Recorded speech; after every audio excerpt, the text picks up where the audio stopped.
Ttiimu y'eggwanga eya Corps yawutula ttiimu ya Misiri ggoolo 4 ku bwereere mu luzannya olusooka mu kibuga kya Misiri Alexandria. Mu kwewozaako omutendesi wa ttiimu eno Micho Sredojevic ategeezezza nga bwe baakola kyonna ekisoboka okuwangula Abamisiri naye ne bigaana. 50 years Uganda is always. There have been situations when Uganda went there and played with 2 right full backs on the right, 2 left full backs on the left, but still lost. Even their coach after the match told us, nobody has attacked us, nobody has created this amount of chances, and he has told me something what still goes in my mind.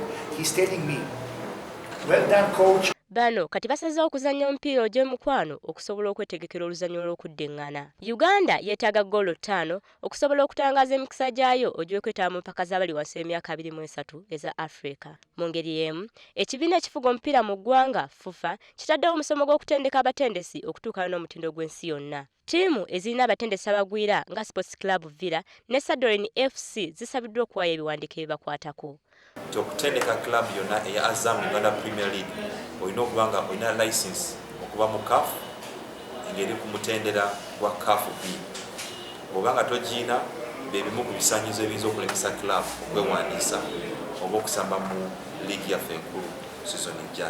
Olivia Nakate, WBS TV, Kampala.